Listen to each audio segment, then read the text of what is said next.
I had always believed that marriage was built on partnership, a bond where two people grow together, support one another, and move forward as a team. And for years, that was exactly how I treated my wife. She was my priority. I admired her, respected her, and made sure she never doubted how much she was loved. But somewhere along the way, things began to shift. It wasn't sudden. There was no single moment when everything changed. Instead, it crept in slowly, so gradually that at first, I didn't even realize it was happening. The woman I had fallen in love with, the one who once valued our relationship as much as I did, began to change. She stopped putting in the effort, stopped showing affection, stopped appreciating the things I did for her. What used to be gratitude turned into expectation, as if my love and devotion were things she was simply entitled to rather than something that should be nurtured and returned. At first, I brushed it off. Maybe she was stressed. Maybe life had worn her down. I kept telling myself it was just a rough patch, that she would snap out of it. But she never did. Instead, she started carrying herself in an air of superiority, as if she were above me, above our marriage. The way she spoke to me changed. She no longer treated me like a partner, but rather someone who should feel lucky just to be in her presence. Compliments were no longer appreciated, but expected. The effort I put into making her happy was dismissed as the bare minimum, and yet she gave less and less in return. Our relationship had become completely one-sided, with me carrying all the weight while she stood on the sidelines, indifferent. Then came the moment that changed everything. It was an ordinary evening. We were sitting in the living room, discussing our plans for the weekend. Nothing out of the ordinary. At some point, I casually mentioned that relationships require effort from both people. There was no frustration in my voice, just a simple statement. But her reaction? That was the first time I truly saw how far gone she was. She scoffed, rolled her eyes, and with absolute confidence said, "I am the real prize in this marriage." I remember staring at her, waiting for a smirk, a laugh, some indication that she was joking. But there was nothing. She was completely serious. And that's when it all clicked. She genuinely believed it. In her mind, she wasn't my partner. She wasn't someone building a life with me. No, she saw herself as something to be won, something I needed to constantly prove myself worthy of. She had convinced herself that I was supposed to chase her, earn her approval, and fight every single day to keep her happy, while she put in no effort at all. It was like a switch flipped inside me. I wasn't angry, not in the way you might expect. I didn't yell. I didn't argue. I didn't try to reason with her. Because at that moment, I realized something far more important. She was no longer the woman I married. She had become someone I didn't recognize, someone I didn't respect, someone I no longer wanted. And if she truly saw herself as an untouchable prize, maybe it was time for her to understand just how quickly a prize loses its value when no one is competing for it. So I didn't react. I didn't argue. I simply let her words hang in the air between us. And in that silence, a decision began to form in my mind. A decision that would change everything. I didn't say a word after she declared herself the real prize in our marriage.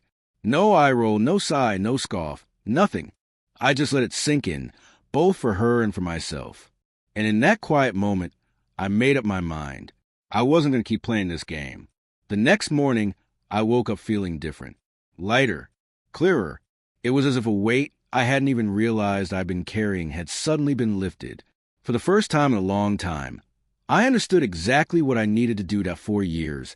I had convinced myself that it was my responsibility to keep our relationship intact. If something fell off, it was on me to fix it. If she became distant, I had to bridge the gap. If she turned cold, I was the one who needed to bring back the warmth. But not anymore. If she wanted to be treated like a prize, then she could stay on that pedestal alone. So I stopped. I no longer went out of my way to compliment her. The endless attention, the small, thoughtful gestures she had long stopped appreciating. I let them go. If she had been expecting me to keep chasing her, to constantly prove my worth, she was in for a rude awakening. At first, she didn't seem to notice. She carried herself the same way, acting as if nothing had changed. But I had changed, And while she might not have realized it yet, that shift was about to shake the foundation of everything she had taken for granted. A week passed, then another. She finally started to pick up on it. "Did you even notice my hair?" she asked one evening after coming home from the salon. Of course I had noticed. Before, I would have jumped at the chance to shower her with praise, telling her how amazing she looked.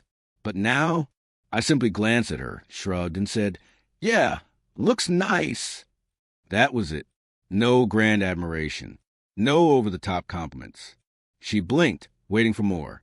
But I had already moved on. And that was just the beginning. I stopped texting her throughout the day to check in. Stopped asking if she wanted anything when I grabbed coffee. Stopped being her constant source of validation. Most importantly, I stopped reacting to her passive-aggressive jabs. For the first time in our marriage, she was no longer the center of my world. At first, she pretended it didn't bother her, that she was above caring. But I saw the cracks forming.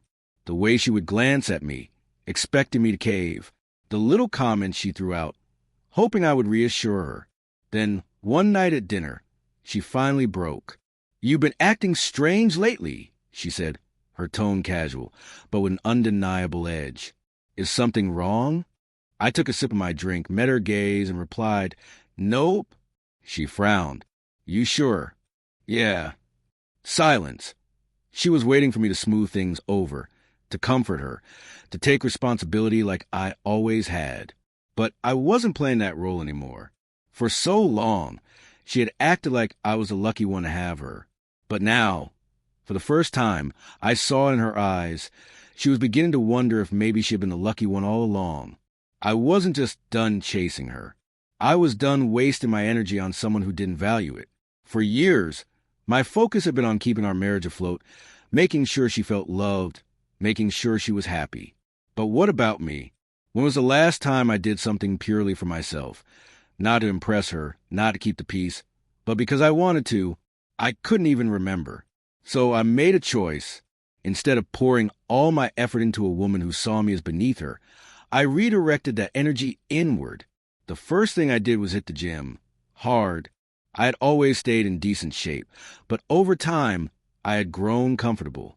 I wasn't out of shape, but I wasn't at my best either. That changed. I started training seriously, lifting weights, running, dialing in my diet. I wasn't just working out to look better. I was doing it to feel better, stronger, more in control. The physical changes came fast. My body leaned out, my posture straightened, my movements became more confident. And people noticed. Not just anyone. Women noticed. I wasn't seeking attention. But I got it anyway, at work, at the gym, even in casual conversations. They lingered a little longer, held eye contact, flashed those knowing smiles. And that's when I realized something. I had never needed my wife's validation. I had simply been conditioned to believe I did, because for so long she had made me.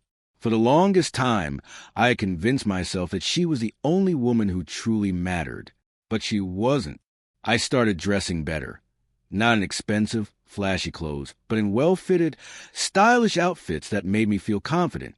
I upgraded my haircut, paid more attention to my skincare, and every day I looked in the mirror and saw a version of myself I hadn't seen in years, a man with options. But it wasn't just about appearances. I threw myself into self-improvement on every level. I read more, took on new challenges at work, and built connections with influential people in my industry. I enrolled in courses, sharpened my skills, and expanded my knowledge. I wasn't just existing anymore, I was thriving. And she noticed. At first, she pretended nothing had changed, as if my shift in focus didn't faze her. But she wasn't fooling anyone.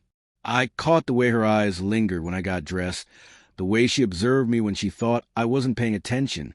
Then, one evening, she finally said it. "You've been spending a lot of time at the gym, trying to impress someone." I smiled, but I didn't give her the reaction she wanted, just working on myself. She let out a short laugh, but it sounded forced. "Right. Well, don't get too fit. I liked you the way you were." I didn't respond, because the truth was, she never really cared about my looks before. What bothered her now was that other people did. She wasn't used to this version of me, the one who didn't orbit around her, who didn't seek her approval, who didn't need to constantly reassure her. For years, she had convinced herself she was a prize. But now, she was beginning to wonder if I had been the one worth winning all along. At first, she continued the charade, acting as though my detachment and self-improvement were things she barely noticed. But I could see it, the change in her demeanor, the doubt in her eyes. She no longer carried herself with that same smug confidence. And that's when the real shift happened. She started testing me. Little remarks here and there, sarcastic comments disguised as jokes, subtle attempts to provoke me, to get a reaction. "You've been really into your looks lately," she quipped one night as I laced up my sneakers. "Didn't realize you were so insecure." I didn't even glance up. "I'm not." She crossed her arms. "Well, spending that much time on yourself kind of screams midlife crisis, don't you think?" I chuckled, not because she was funny, but because I saw right through her. "Call it whatever you want," I said, grabbing my keys. "Doesn't change anything." Then I walked out the door. And that was the moment, I think, when it finally hit her. For years, she had dictated the rhythm of our marriage. If she was distant, I worked harder to pull her close. If she was cold, I tried to bring back the warmth. If she pushed me away, I chased after her. But now, she could say whatever she wanted, throw as many little jabs as she pleased. And I just didn't care. And that terrified her. She started looking for ways to be around me more. If I was heading out with friends, she'd suddenly suggest a date night. If I was on my phone, she'd casually ask, "Who are you, texting?" If I dressed up, she'd throw out a passive-aggressive remark like, "Hope whoever you're trying to impress likes that shirt." She was scrambling, trying to regain control. But it was too late. The more she tried, the less I engaged. I wasn't mean. I wasn't cruel. I was just indifferent. And nothing unsettled her more than that. Then, one night, as I was about to leave, she finally let the act drop. "You don't look at me the same way anymore." Her voice was quieter than usual. I paused at the door and turned back to face her. She stood in the dim light of the hallway, arms crossed, brows slightly furrowed. For the first time in a long time, she wasn't speaking with arrogance. She looked uncertain. I studied her for a moment before giving her the truth. "That's because I don't see you the same way anymore." Her lips parted slightly as if she wanted to say something, but no words came. I didn't wait for her to find them. I just nodded and walked out the door, because for the first time in years, I was finally living my life on my terms. After that night, everything shifted. She knew it. I knew it. The passive-aggressive remarks stopped. The little digs disappeared. The arrogance faded. Because deep down, she finally understood. I think she finally realized. She wasn't the one who lost me. She had lost a version of me who once idolized her, the man who hung on to her every word, who bent over backward to keep her happy, who once believed she was some kind of rare, irreplaceable treasure. And now, she was panicking. She became more affectionate, finding excuses to touch my arm when she spoke, laughing a little too hard at my jokes, lingering nearby when I made coffee as if waiting for me to acknowledge her. But I wasn't playing that game anymore. Then came the night that shattered her illusion completely. We were at a party, one of those lively gatherings filled with mutual friends, buzzing conversation, and energy. It was the kind of event where she used to thrive, where she expected to be the center of attention, admired and envied. But this time, she wasn't. This time, the attention wasn't on her. I had changed, and people noticed. My confidence, my presence, the energy I carried, it was different now. I wasn't the quiet husband standing at her side, nodding along while she soaked up the spotlight. I was the one people gravitated toward, women included. I could feel her watching me, the way her eyes followed me across the room, the way her posture stiffened whenever another woman laughed at something I said, the way her fingers tightened around her glass when she saw a particularly stunning woman place a hand on my arm during a conversation. And for the first time, she was the one who felt small. The moment that broke her came near the end of the night. I was standing at the bar, caught in an easy conversation with two men and a woman. She wasn't being obvious. But I could tell she was interested. The way she leaned in slightly when I spoke, how she held my gaze just a little longer than necessary, the subtle smile that hinted at something more. And my wife saw it. That's when she cracked. She stormed over, stepping between me and the woman like she was marking her territory. "What are you doing?" she snapped, her voice sharp, laced with something close to desperation. I raised an eyebrow. "What do you mean?" Her arms folded tightly across her chest. "I'm your wife." I let those words hang in the air for a moment. Then, with the calmest expression I could muster, I simply said, "You always called yourself the prize." Well, I stopped competing. Her face went blank. For the first time since this all began, she had no response. I didn't argue. I didn't explain myself. I didn't offer her the reassurance she was silently begging for. I just turned and walked away. And in that moment, I knew she finally understood what it felt like to be the one left behind. After that night, everything changed. The facade she had carefully built, the confidence, the superiority, the belief that she was untouchable was gone. All that remained was a woman who realized, far too late, that she had made a terrible mistake. She tried to fix things. I knew she would. Suddenly, she was making my favorite meals, asking about my day, offering compliments the way she used when we were still in love. She became more affectionate, reaching for my hand while we watched TV, standing in the doorway while I got dressed, hoping I'd look at her the way I once did. But I couldn't. She wasn't the woman I had fallen for. That woman had been kind, supportive, someone who valued what we had. This version, the one who had spent years treating me like I should be grateful just to be with her, had destroyed whatever love I once had. I didn't hate her. I just didn't care anymore. And she knew it. One night, she finally asked the question she had been avoiding. "Are we okay?" She stood in the kitchen, arms crossed like she was bracing for impact. I looked at her for a long moment, considering my answer. Then I told her the truth. "No, we're not." Her eyes flickered. Panic, sadness, maybe even regret. "I can do better," she said quickly. "I see it now. I was wrong." I nodded. "Yeah, you were." Silence. She waited for me to say something else, to offer her some kind of hope. But there was nothing left to say. That's when she finally realized I was done. A few days later, I filed for divorce. Not out of anger. Not to punish her. Simply because I no longer wanted this life. I didn't need her to be happy. I had rebuilt myself, regained my confidence, and remembered that I was never lacking. The only thing that had ever held me back was believing that she was irreplaceable. She wasn't. After I left, I heard from mutual friends that she struggled. She wasn't the prize anymore. No one was lining up to worship her, to put her on a pedestal. The attention she once took for granted had vanished. And me? I was thriving. I was in the best shape of my life, excelling in my career, traveling, meeting new people.